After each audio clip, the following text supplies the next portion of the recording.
खास जड़ी बूटियों से बना पेट सफा आयुर्वेदिक चूर्ण। आज ही ले आएं। पेट सफा पहली रात से ही असर दिखाता है और इसकी आदत भी नहीं पड़ती। पेट सफा, हर रोग दफा।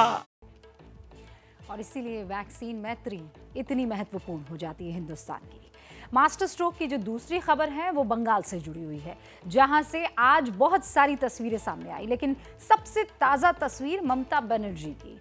अब से कुछ देर पहले आज शाम ममता बनर्जी को जब अस्पताल से छुट्टी मिल गई, वो तस्वीर आपके सामने है। डॉक्टरों ने बताया कि दीदी के आग्रह पर उन्हें अस्पताल से डिस्चार्ज किया गया, लेकिन दीदी को अभी अगले 48 घंटे तक मेडिकल ऑब्जर्वेशन में रहना होगा। ममता बनर्जी थोड़ा बहुत मूव कर सकती हैं, लेकिन अभी वो व्हील चेयर पर ही रहेंगी। 7 दिन बाद दोबारा डॉक्टर्स उनकी तबीयत का अपडेट लेंगे। इसके बाद जैसा जरूरी होगा वैसा उन्हें कहा जाएगा। दीदी इस वक्त कोलकाता में है। टीएमसी के कार्यकर्ता ममता पर कथित हमले के विरोध में सड़क पर प्रदर्शन कर रहे हैं। बंगाल में बीजेपी को हराने के लिए किसान मोर्चे की भी एंट्री हो गई है, लेकिन बीजेपी ने तय कर रखा है कि नंदीग्राम की लड़ाई किसी भी सूरत में जीतनी है और उसके लिए बीजेपी ने पूरी ताकत झोंक दी है। देखिए।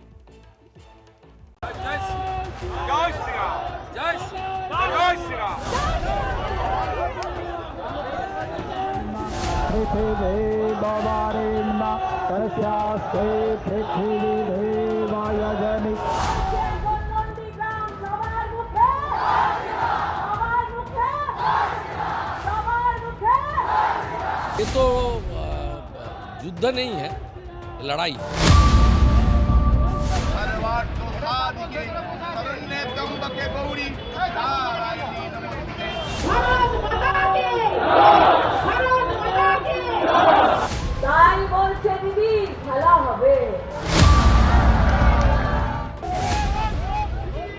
ये तो तय है कि बंगाल में इस बार खेला होबे,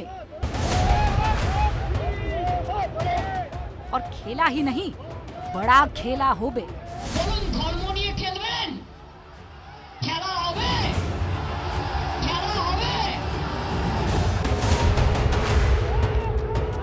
और पिछले कुछ दिनों में, या यूं कहें कि कुछ घंटों में बंगाल में जो कुछ हुआ, उसके बाद तो ये भी तय हो गया कि असली खेला नंदीग्राम में होबे। দারুণ খেল করেছো দিদি, কাজ করছে মোদি আর ফটো তুলছে দিদি। দিদি বলছে খেলা হবে। আজকে দিদিকে জানাতে চাই তুমি খেলাই করেছো দিদি, বাংলার সাথে খেলাই করেছো,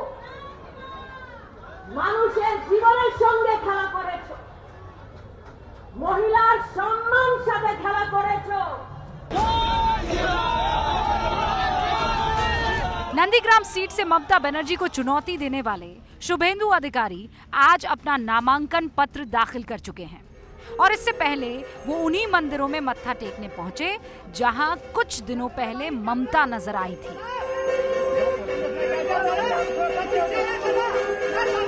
डबल इंजन सरकार बनने वाली है मोदी जी का सरकार।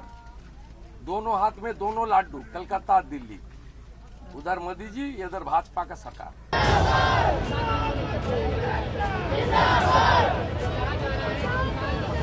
नंदीग्राम की इस चुनावी जंग के बीच आज कोलकाता से जो तस्वीरें सामने आई, उसे आपको जरूर देखना चाहिए।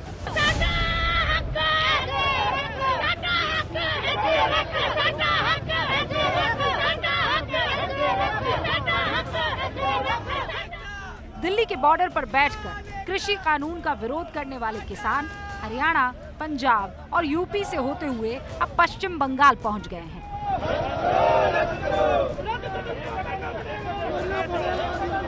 कि मैं कोलकाता में मौजूद हूं और ये जो पीले झंडे हैं ये संयुक्त किसान मोर्चा के हैं, जो कि पश्चिम बंगाल चुनावों में लोगों के बीच जाकर ये अपील करने के लिए एक रैली निकाल रहा है, और साथ ही जगह जगह किसान महापंचायत की जाएगी और लोगों से अपील की जाएगी कि लोग बीजेपी को वोट ना दें।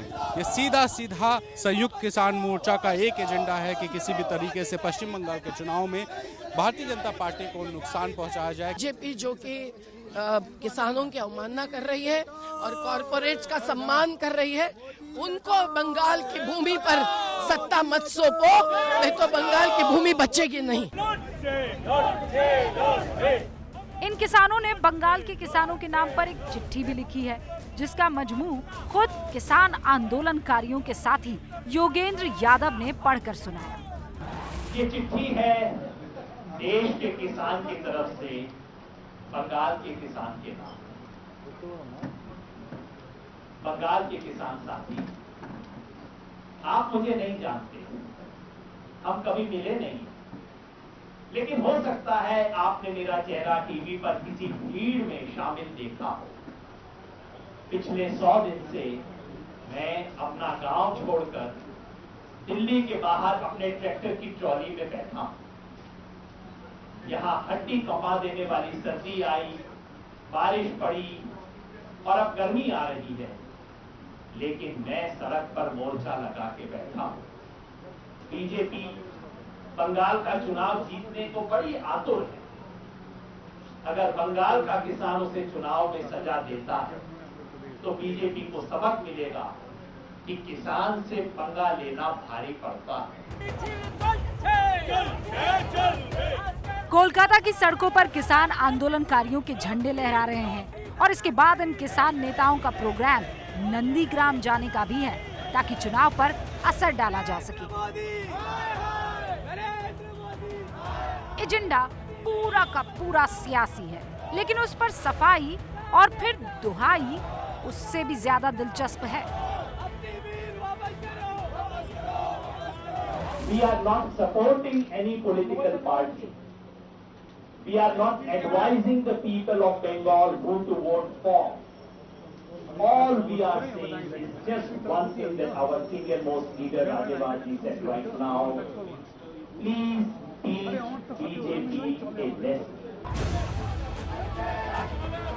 सवाल यह है कि क्या वाकई ये आंदोलन किसी राजनीतिक दल का समर्थन नहीं कर रहा है? ये सवाल इसीलिए क्योंकि अतुल अंजान सीपीआई के राष्ट्रीय महासचिव हैं। अगर लेफ्ट पार्टियां बंगाल में चुनाव लड़ रही है, तो फिर किसान आंदोलन में उसके नेता क्यों? नरेंद्र मोदी की खामोशी और नरेंद्र मोदी का किसानों के प्रति दुर्व्यवहार, इसने हमें मजबूर किया है कि हम उन्हें उनके घमंड को तोड़ें और चकनाचूर करें।